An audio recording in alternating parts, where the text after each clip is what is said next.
Hello everyone, welcome back to my channel. ఈరోజు వీడియోలో వచ్చేసి బ్రష్ పెన్స్తో ఎలా పెయింట్ చేయాలనేది చూపిస్తాను.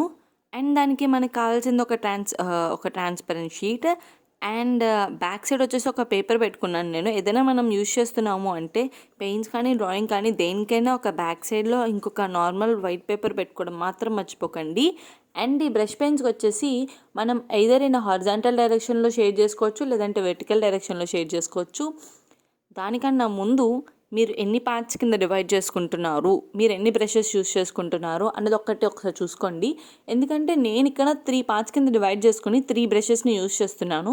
అండ్ ఫస్ట్ పార్ట్లో వచ్చేసి first half part red colour, second half part వచ్చేసి orange colour and third half పార్ట్లో వచ్చేసి ఎల్లో కలర్ యూస్ చేస్తున్నా. సో నేను ఇట్లా 3 పార్ట్స్ కింద డివైడ్ చేసుకున్నాను కాబట్టి 3 ఈక్వల్గానే రెడ్ కలర్కి ఎంత స్పేస్ తీసుకున్నానో ఆరెంజ్ కలర్కి అంత ఈక్వల్ స్పేస్ తీసుకుని ఈక్వల్ పార్ట్లోనే ఈ షేడింగ్ అనేది ఫినిష్ చేస్తున్నా. And next red colour, orange colour కంపారిటివ్గా ఎల్లో కలర్ కన్నా డార్క్ కలర్స్ కాబట్టి వాటికి సింగిల్ కోటింగ్ వేస్తే సరిపోయింది. కానీ ఎల్లో కలర్కి వచ్చేటప్పటికి ఎల్లో కలర్ కొంచెం లైట్ కలర్ కాబట్టి 2 టైమ్స్ డబుల్ కోటింగ్ వేయడానికి ట్రై చేయండి. ఒక డబుల్ కోటింగ్ వేయడానికి ట్రై చేయండి. అండ్ ఈ కలర్స్ని బాగా మిక్స్ చేయండి. అదే మనం పెయింటింగ్కి వస్తే ఎంత అలా మిక్స్ చేస్తామో ఇక్కడ కూడా మనం అంతలానే మిక్స్ చేస్తాము. అండ్ ఇంట్లో యూస్ చేసి పడేసిన శానిటైజర్ బాటిల్స్ చాలా ఉంటాయి ఇప్పుడు కరోనా సీజన్ కాబట్టి. మీకు కంప్లీట్గా బ్యాక్గ్రౌండ్ మొత్తం నీట్గా మనం పెయింట్ చేస్తున్నప్పుడు రెడ్ కలర్ ఇలా, ఆరెంజ్ కలర్ ఇలా వస్తుంది కదా, మీకు అలా కావాలనుకోండి ఎక్కువ వాటర్ యూస్ చేయాలి. అలా వద్దు, నాకు లైట్గా వస్తే చాలు. నేనేమనుకున్నానంటే ఈ బ్రష్ పెయింటింగ్ వీడియోకి నాకు అక్కడక్కడ పెయింట్ స్టిక్ అయితే చాలు పేపర్కి అనుకున్నాను. సో నేను అందుకని ఎక్కువ వాటర్ యూస్ చేయలేదు.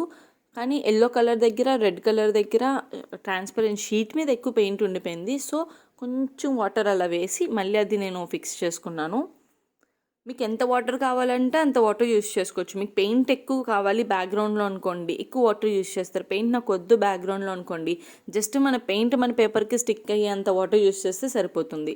దాని తర్వాత సేమ్ బ్లాక్ కలర్ బ్రష్ తీసుకుని బ్లాక్ కలర్ బ్రష్తోనే ఇలా ఒక బార్డర్ డ్రా చేసుకున్నాను కిందకి 2 ఫింగర్స్ పెట్టేంత. అండ్ డ్రాయింగ్ కానీ పెయింటింగ్లో కానీ నా ఫేవరెట్ పార్ట్ ఇట్లా ట్రీ డ్రా చేసుకోవడం అనేది.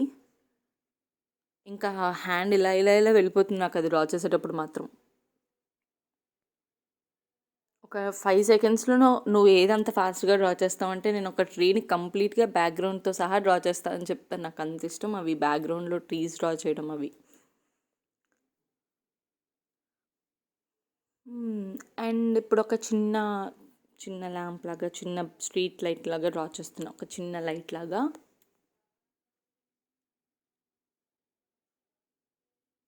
యాక్చువల్లీ దీనికి టాప్ పార్ట్ షేడింగ్ చేస్తాం, బాటమ్ పార్ట్ షేడింగ్ చేయం. కానీ ఇక్కడ నేను రివర్స్లో ట్రై చేశాను, అంటే అది అలా కుదిరిందనమాట.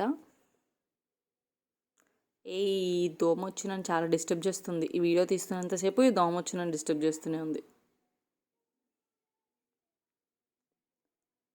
అండ్ దీనికి నేను ఎక్కువ హడావిడి చేయాలనుకోవట్లేదు. ఇది ఇలా సింపుల్గా నీట్గానే బాగుందనిపించింది. యాక్చువల్లీ ట్రీ ఒక్కటే వేస్తే బాగుందనిపించింది, కానీ మరీ బాగోదని ఇది వేసాను లైట్ లాగా చిన్నది.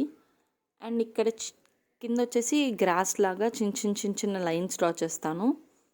అండ్ అది ఈరోజు వీడియో. ఈ వీడియో మీకు నచ్చినట్టయితే లైక్ చేయండి, షేర్ చేయండి. ఈ వీడియో ఎవరికైనా యూజ్ అవుతుందంటే వాళ్ళకు కూడా షేర్ చేయండి. See you another video. Bye.